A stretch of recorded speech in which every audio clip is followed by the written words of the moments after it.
Good morning, and welcome to the Unitarian Universalist Congregation of Cleveland on this surprisingly snowy day. My name is Laura Christian Imbornoni, and I'm serving as worship associate this morning. I'm happy to greet everyone here in the sanctuary as well as our valued virtual attendees.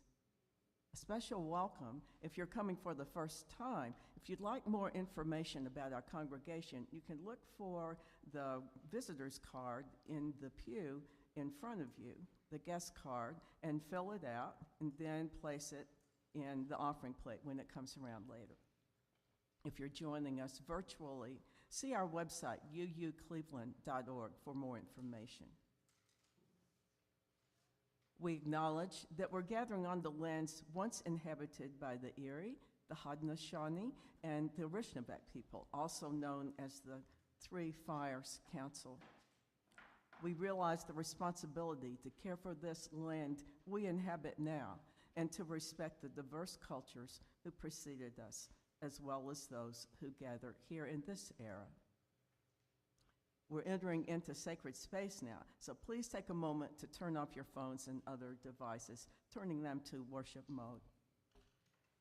And now, Missy Callahan and Nate Esper will come forward to light our chalice.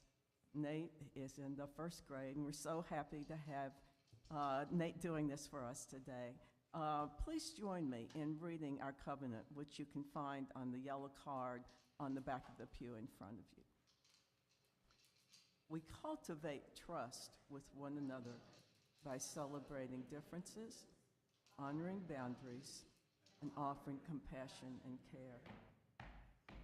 Listen to each other deeply with curiosity and wonder.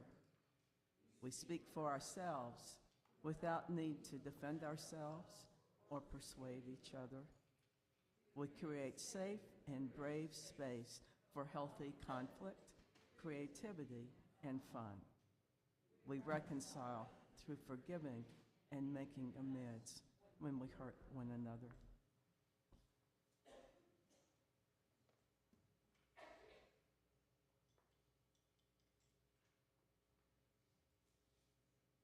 Good morning. Our opening words are Sacred Descent by Michelle Collins. Welcome, all who are restless for a world renewed. We come carried by ancestors who refused the silence of despair and dared to sing a new song. Their courage whispers through us still. Today, we resist by showing up together. We resist by keeping faith with what is not yet. Our gathering is itself an act of sacred descent, calling us to rise and unite as co-creators of a freer tomorrow.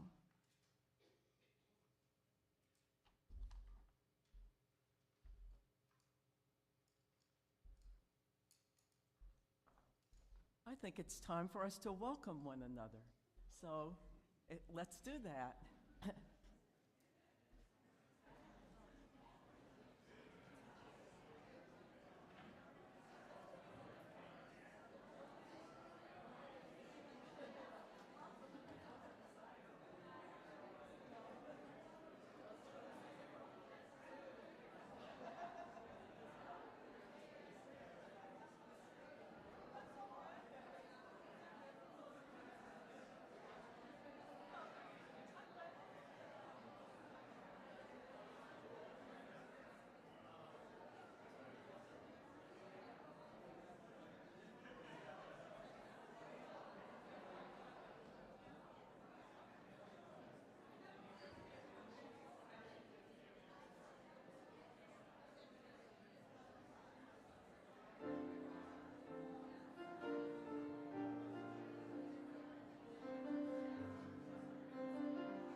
During these gray, snowy months of winter, when we all long for a little more light, we have a tradition of an extended Chalika observation, lighting candles each week to recognize the light that our values and principles shed in the world.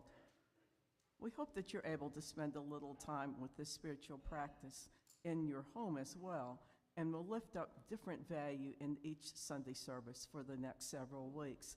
And we're bringing Missy Callahan and Nate Esper up again to light our first Chalka candle of 2026.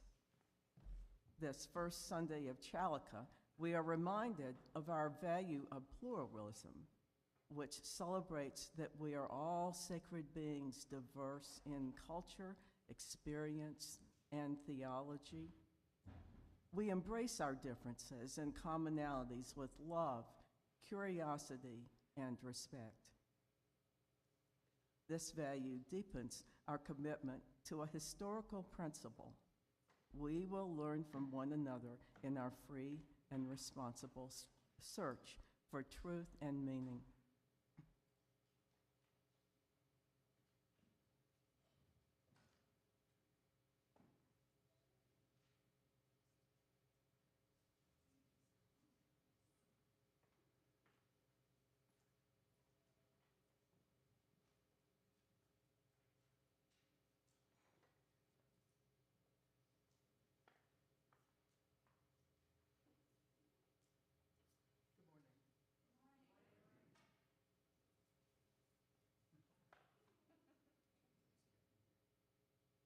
Thank you. Good morning. That sounds good. I'm the Reverend Elaine Strawn, and I have the privilege of being your sabbatical minister for 4 months. And it's being a joy, and that is one of my joys. But I also want to share with you what has been recorded in our book.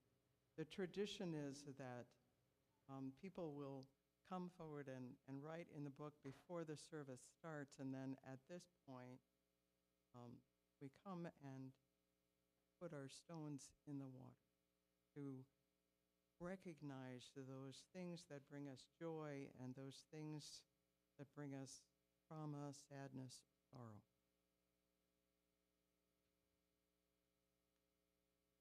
And of course, we invite folks who are participating virtually to enter their concerns.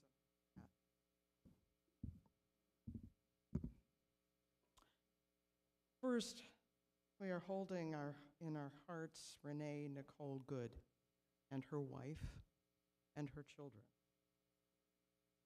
We also hold the city of Minneapolis in our hearts as they heal and deal with this death created by ISIS, not by ISIS, by ICE. Freudian. There was a similar shooting, victims yet to be identified, in Portland, Oregon. And we hold that city who has been through so much, and those two individuals in our hearts also, and Renee Good. We do remember her. Before I invite us up to put stones in the bowl, I just want to read the words of our UUA president, Reverend Dr. Sophia Betancourt. As a people of faith and conscience, we are called by love to tell the truth about this violence, to accompany those most impacted, and to keep organizing toward fulfilling the promise of our communities and our institutions to make safety, belonging, and freedom real for all. If you were listening to NPR this morning, some of the protests yesterday were singing the same hymn that we just sang. We are not in this alone. Please come forward to add.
These stones represent our lives, our individual lives within ourselves, our lives within our families and community and the world. They join together, as do we, and we hold them with tenderness to go through today and this.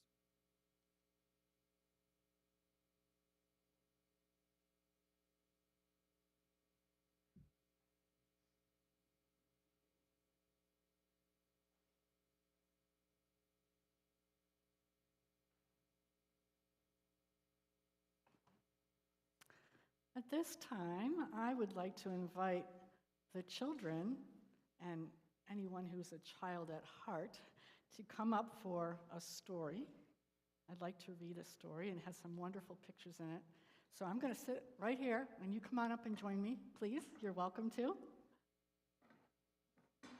I don't bite.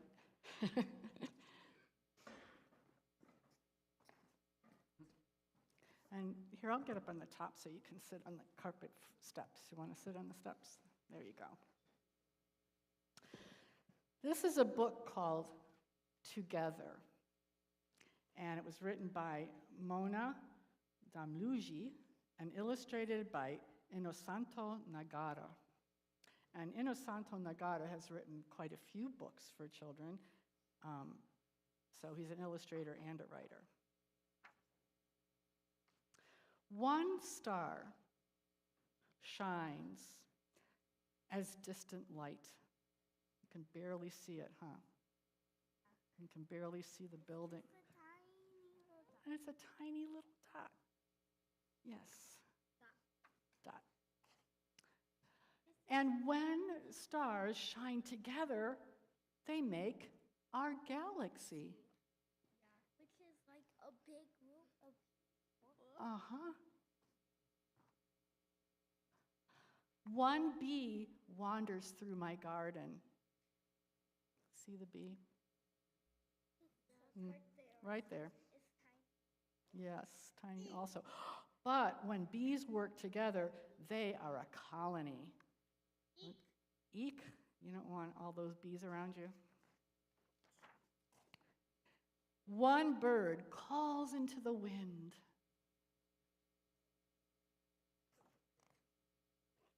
And when birds call together, they make a cacophony. Have you ever heard that word? Cacophony. When they're all calling together, it's a lot of sound and noise, kind of almost chaotic.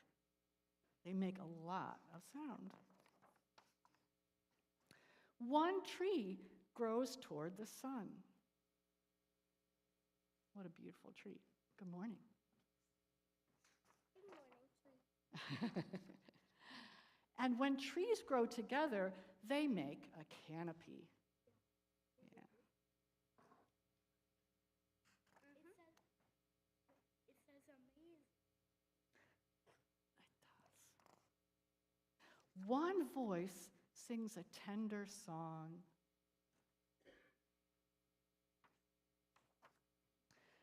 And when voices sing together, they make harmony.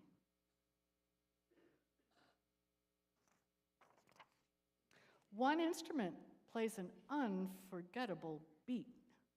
She's playing a cool drum, isn't she? And when instruments play together, they are a symphony.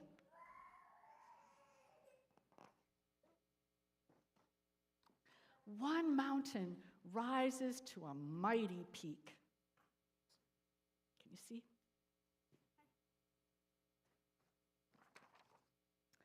And when mountains rise together, they are majesty.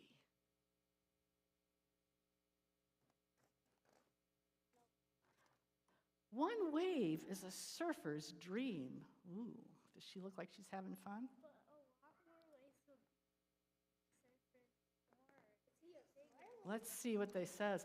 And when waves, so she likes all those waves. She's one wave. She loves that wave to ride it. But when waves move together, they are an endless sea.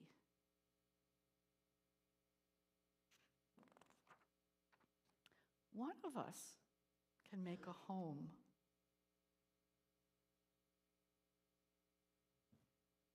One of us can make a home. And when we come together, we are a family. One of us can love with all our heart.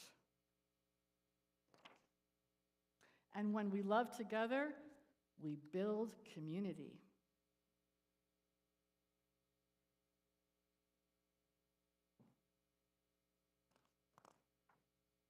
One of us can speak up for justice.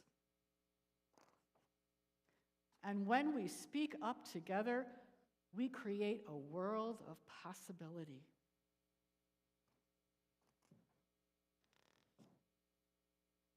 The end. Thank you for joining me up here.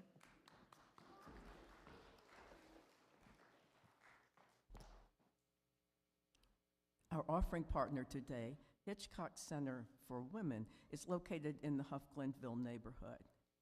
This nonprofit helps women break the cycle of substance abuse in a safe, supportive, and comfortable environment. Trauma, abuse, mental health issues, they can all accompany addiction and can be root causes of it. Residential treatment is the highest level of care. Mothers and their children have access to clinicians, therapies, and other resources 24 hours. Hitchcock Center offers single units and family suites to help clients gain a stronger footing as they learn to live a sober lifestyle and receive care. They also offer treatment options for those with mild to moderate addiction who want to continue their daily life at home and get the care they need on a more flexible schedule. Here's a story from Anna, a former client at Hitchcock Center. Hitchcock saved my life. I was homeless, helpless, and hopeless. Hitchcock was able to give me an assessment, inpatient treatment, and a bed on the same day. They taught me a new way of life, a life of recovery. Please place cash or checks payable to UUCC in the collection plate as it goes around. You may also contribute electronically. Direct Zelle contributions to donate@uucleveland.org. Direct Cash App contributions to $UUCC 44122. Indicate on the memo line if your contribution is for today's plate, Hitchcock Center for Women, your annual pledge, or something else.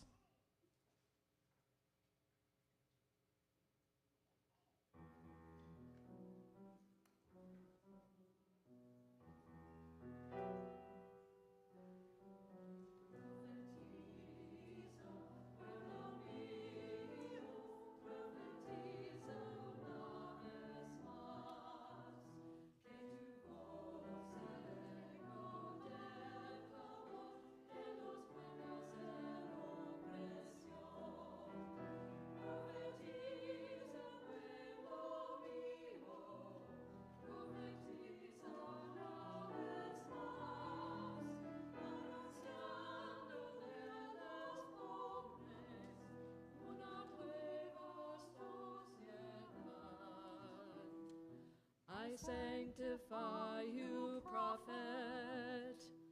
Banish all doubt and fear. Be faithful to your mission, the quest that leads us on.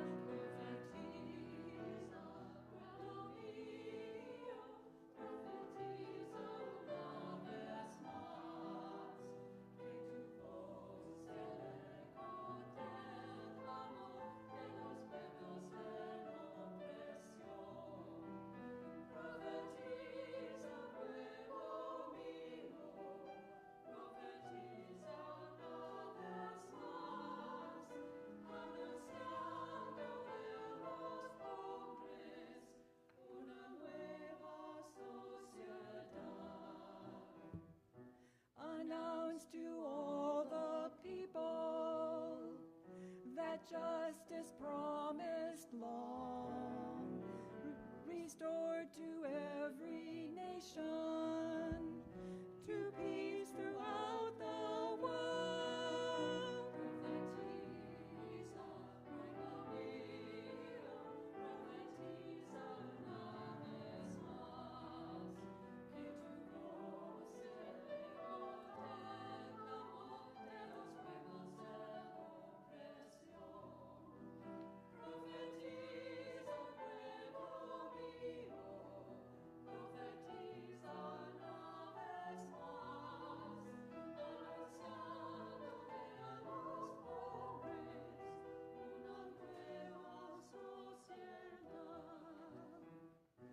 Denounce all who are causing oppression, sorrow, tears.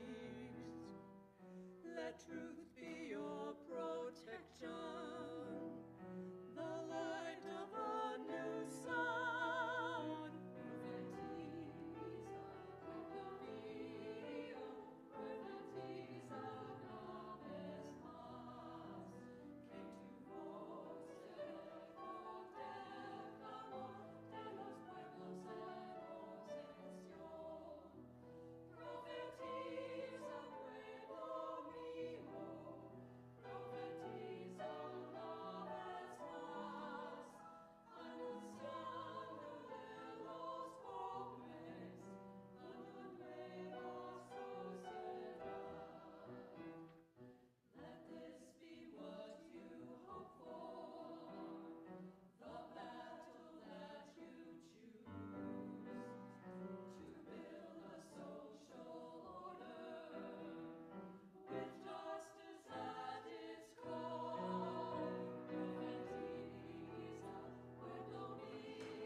Are we on? Yes.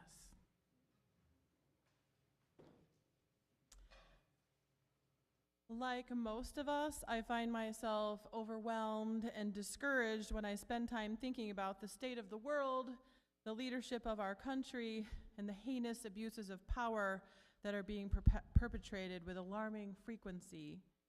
It's easy also for me to feel guilty for the things I'm not spending time doing, like participating in demonstrations, calling politicians, and donating money to political action efforts. I'm so grateful to those who are willing and able to do those things. When I take inventory of my role in resistance efforts, I recall the service where Reverend Randy presented a model that identified many different roles in a wheel that are all necessary for social action to be successful. I don't remember all of them or the specifics of that model, but I remember there were those who are connectors, those who nurture the folks who are out there doing the more frontward-facing work that has to be done. I know I found myself on the wheel and recognized the interconnected web that we are so fond of.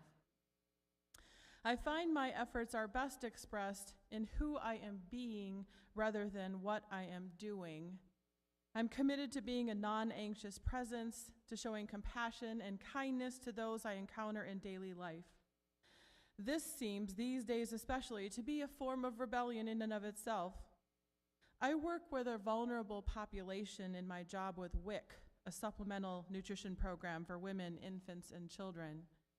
WIC is an income-based program, so my clients range from those who are working one or more jobs but still struggling, to those who reside in shelters, church housing, and many who are foreign-born and non-English speaking. In some of our 14 locations, we're in neighborhoods where almost half of my clients require the use of interpreter services to complete the appointments. I had a client who was receiving benefits for her children, but declined benefits for herself, though she was entitled to them, because she had been advised that receiving any kind of federal benefits would jeopardize her attempts to obtain citizenship. I had clients this week who asked me to sign their forms for them because neither husband or wife were literate nor able to write their names in any language. We've had some of our foreign-born participants show up for appointments only to quickly depart if they see staff they are unfamiliar with, presumably out of concern for ICE raids and traps to catch them out with regard to their legal status. Regardless of the specifics of their vulnerability, I try to practice our UU value of radical hospitality. I focus on the inherent worth of each individual as I serve my clients and provide them with an experience that honors their dignity and worth. I tell them that those of us working in the WIC office are part of their village now because I know the power of the village. I work hard when I'm at work and I'm involved and active in this congregation, and I do things to feed my body and soul, like sing with good company and teach water aerobics. I don't have a lot of free time. When I do, I choose to spend it being in community with friends and family. I host or accept invitations to meals and game nights and generally find ways to be in relationship with others. I share, I listen, laugh, and celebrate in an effort to feel connected, provide connection, and bear witness to the experiences of my fellow travelers. I believe that much of the violence and general bad behavior results from feelings of separation and estrangement, from efforts to divide and conquer, from the dissemination of inflammatory and misinformation designed to have us distrust and dislike one another. I choose to find ways to experience and build connections and provide spaces of respite and care. This is my ministry, my resistance, and feels more radical by the day. I am clear that we are better together. Thank you. And now if you would rise and join in body or in spirit in singing hymn number 157, Step by Step.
At Survival and the Work of Carrying Each Other by Reverend Michelle Collins. When the water rises, there is no high ground. The nest dissolves beneath the flood, chambers collapsing into the current, tunnels erased by the surge. This is the moment when separation means drowning, so they do not separate. Thousands of bodies move toward each other, mandibles gripping legs, legs hooking thoraxes, weaving themselves into a living fabric. The raft has no leader, no blueprint. Each ant becomes both anchor and buoyancy for the others. Those on the bottom hold their breath in air pockets formed between bodies. Those on the top rotate downward as the lower ones tire, an endless cycling of support and sacrifice. The raft floats. It carries the queen at its center, the larva wrapped in protective layers of interlocked forms. The current pulse tries to tear the weave apart, but the grip tightens. This is not stubbornness. It is something older than choice. The understanding that survival is not individual, and the membrane between self and other dissolves when the waters come. Days pass. The raft drifts until it finds solid earth again or catches on debris that will serve as a temporary home. Then the bodies unlock, the weave releases, and each ant walks away carrying the memory of how they held each other above the rushing waters.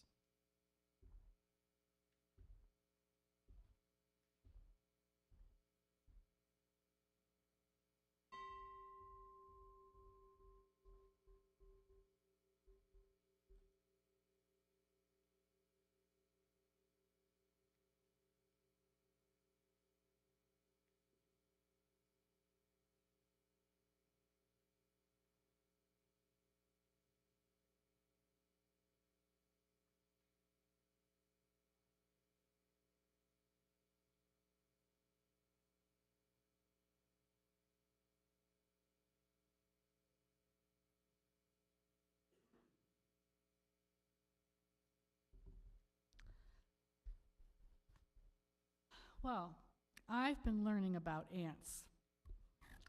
And I'd like to share with you why I believe that we can be inspired by how they operate.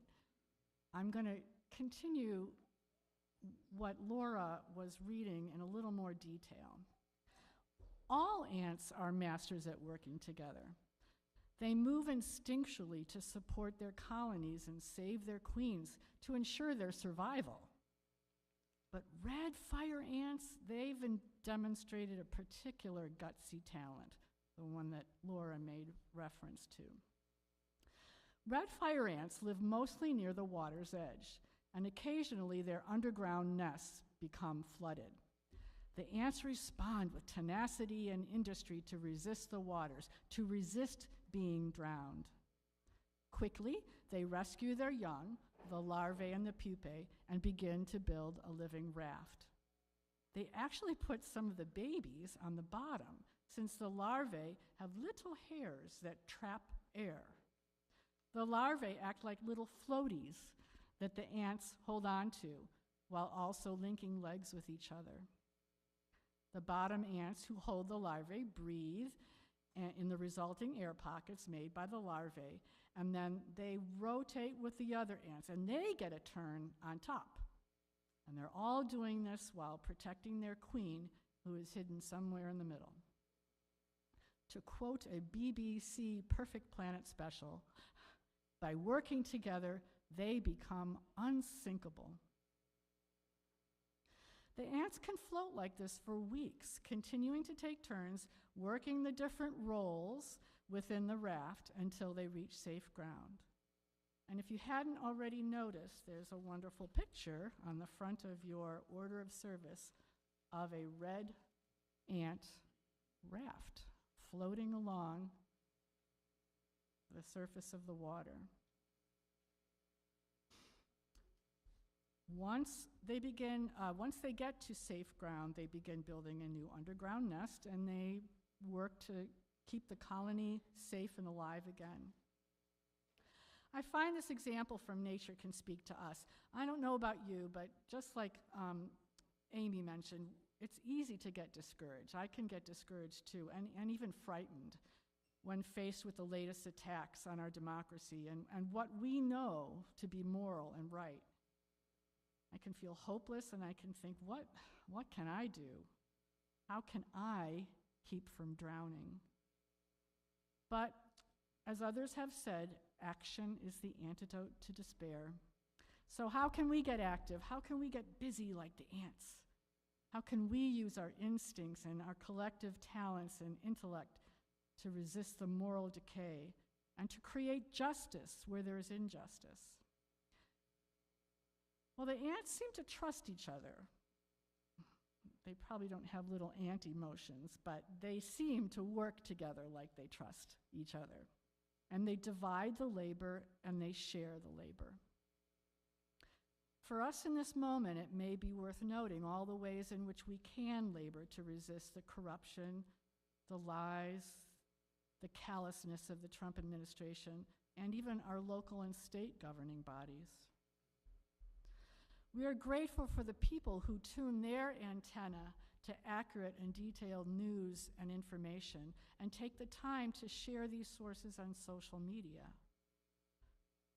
We can applaud the journalist who embeds himself in a Mexican-American family and writes of their fears, struggles, and coping mechanisms, as found in the most recent New Yorker.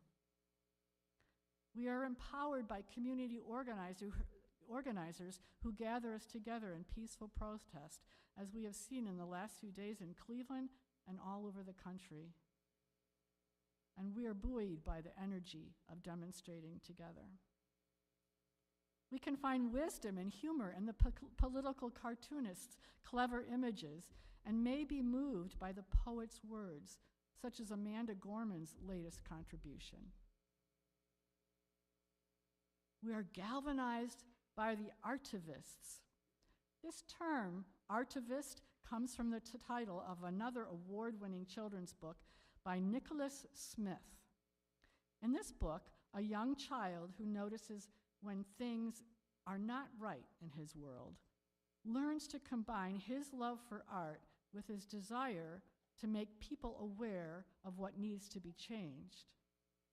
Artivists, therefore, merge art and activism to highlight serious social issues and inspire solutions. We can celebrate those authors who skillfully write and illustrate books to instill in our young people that they are not powerless. We are proud of the dancers and musicians who refuse to perform in the Kennedy Center as a way to protest Trump's shameless renaming and management takeover. And of course, we can donate money to organizations such as the ACLU, Public Citizen, Amica Center for Immigrant Rights, or 314 Action Fund that recruits, trains, and elects democratic scientists. These groups and many others that are raising awareness, empowering protesters, working to protect those who are treated unjustly, and giving us hope. None of these people are superheroes. None of these organizations are formed by heroes. As Gerardo Calderon says in his TED Talk, if we see these people as superheroes, then we feel rather powerless. Gerardo was born and raised in El Salvador, where as a young person he experienced ways his community creatively sparked social change. He then came to Lehigh University in Pennsylvania as a Fulbright scholar to study political science. At the time of his TED Talk, he was working as a community organizer at the grassroots initiative called Campaign for Change. He noted that all the people we look up to have motivated others to create change. Excuse me, let me say that again. He noted that all the people we look up to who have motivated others to create change, like Martin Luther King Jr., Nelson Mandela, Mahatma Gandhi, Rosa Parks, Harriet Tubman, Cesar Chavez, they did not work alone. They reached out to others to help them, to join them. Calderon says that we don't need heroes. We need everyday citizens and engaged communities to transform society. May we be an engaged community and, like the fire ants, hold each other, take turns doing the hard stuff, rotating to the bottom, rotating to the top, give each other respite, and trust and encourage one another as we practice the uncomfortable and risky business of resistance.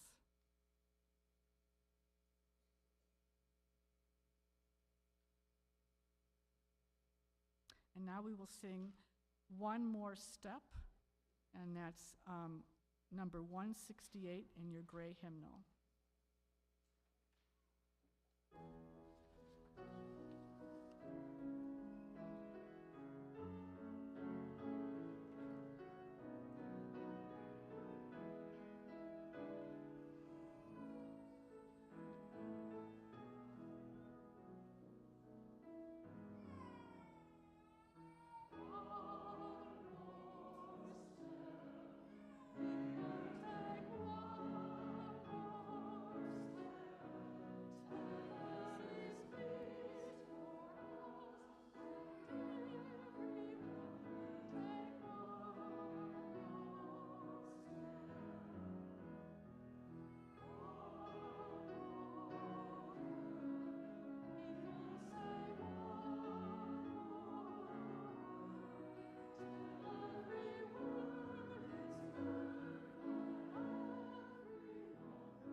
We have a few announcements today. Right after today's service, we will gather in Fellowship Hall to enjoy a luncheon generously prepared by Harry's Kitchen Crew, along with sides and desserts provided by the congregation. And while eating, we will participate in a congregational conversation about the UUCC vision led by the Sabbatical Committee, formerly known as the Shared Ministry Committee. Please know that even if you did not bring a side or a dessert to share, you are still most welcome to join us for lunch. You may just wish to contribute to the donation basket on your table. This is also the 25th anniversary of forums being held on a regular basis. As far as we know, we're the only congregation in this area that has held forum discussions on a regular basis, let alone for 25 years. Our speakers have been widely recognized for their expertise academically and beyond. Evidently, at one time, it was known as the City Club on Cleveland's East Side. Forum committee members, will you please stand to be recognized today? Forum committee members.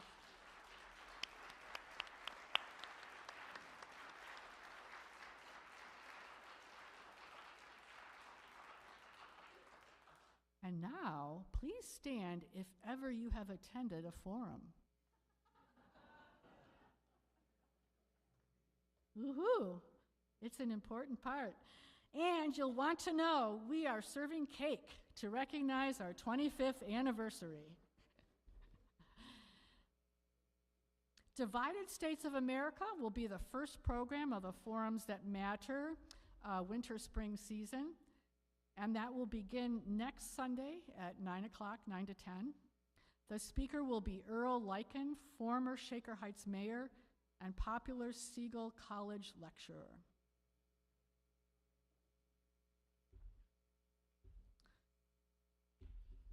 For our benediction, I've chosen something else from Michelle Collins called Already Breaking Through. Leave this place with hope rekindled, not as wishful thinking, but as stubborn practice. In a world drenched with despair, choose joy, choose action, choose to believe another way is possible, and live as if it's already breaking through.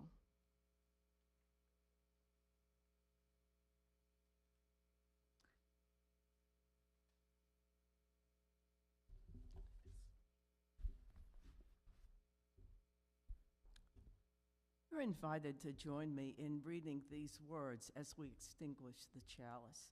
Please look for extinguishing the chalice on the yellow card on the back pew in front of you. We extinguish this flame, but not the light of truth, the warmth of community, or the fire of commitment. These we carry in our hearts until we are together again.